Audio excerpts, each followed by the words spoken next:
Hey, welcome to my video about merchant in Dead Frontier. In the most simplest concept, merchant is essentially the age-old buy low, sell high. In practice, it's a little bit more complicated. So let's get to the tips on how to be successful in merchant in Dead Frontier. Don't merge credits. Everyone and their gran is trying to either buy or sell credits, and the reality of it is there isn't much profit to be made from it. Generally, people will sell for slightly under market, but unless you're buying and selling in bulk, it's not worth the time. For example, market price is around 3.2 million per 100 credits. You buy 1,000 credits for 31 million.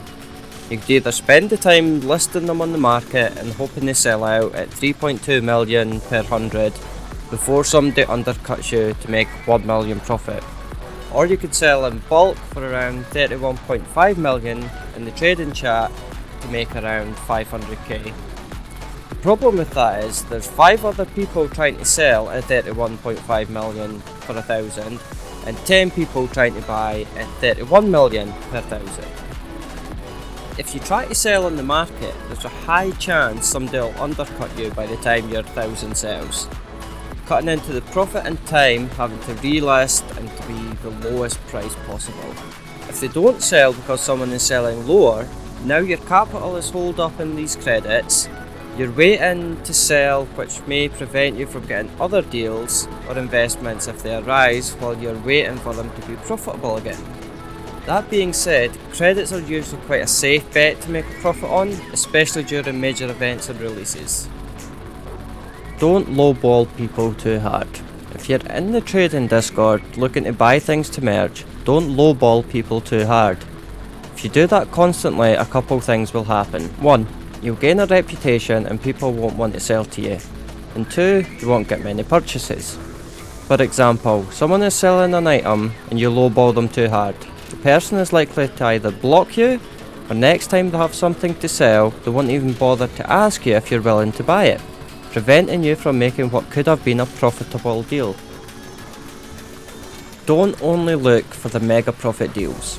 Constant flow of profit is usually better than holding out for that one mega deal that you'll make a high profit on. 10 transactions of lower profit is better than 1 transaction with a high profit.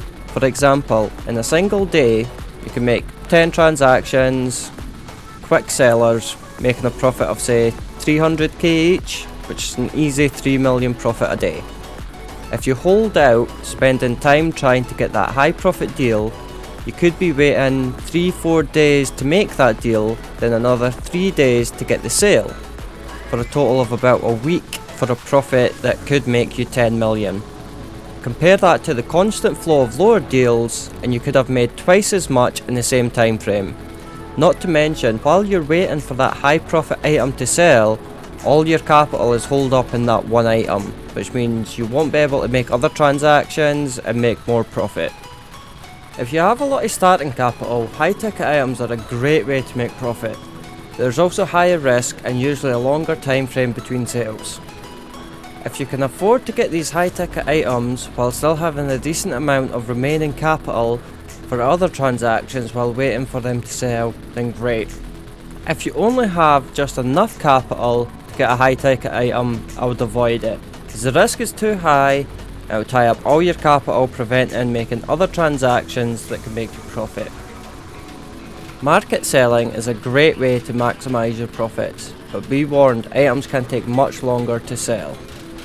Don't be stupid and undercut the market by massive amounts, as you're only cutting into your own profit and more likely to get undercut yourself. If you want to sell quicker, don't undercut the market by large amounts.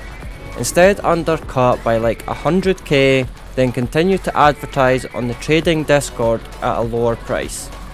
Discord trading. This channel is toxic, be warned.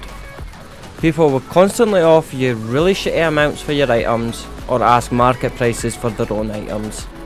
If you've gotten a good deal on an item and looking to sell quickly, expect to sell lower than the market price. While this doesn't maximise your profit, as said before, a quick profit is better than waiting a long time to sell, as it frees up funds to be used in other transactions.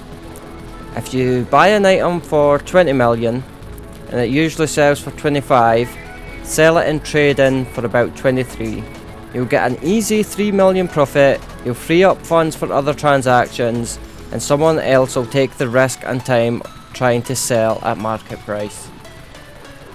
Long-term merching and investments. This style is most suited for people who have already got a fairly large capital to play with, where you can buy items, leave them on the market while still retaining enough to make other transactions. Or people who want to make a few deals, put on the market and forget about it, while they go out, grind, loot or boss hunt. It's not the fastest way to make money, but it's less stressful. Be prepared. You will make profits, but you will also have to know when to take a loss. Not all merching is gumdrops and sprinkles. Know when to cash out. If an item is on a downward trend, it's better to take a 500k loss now than a 2 million loss later, hoping that it will rise again. That money can then be reinvested and make that loss back fairly quickly.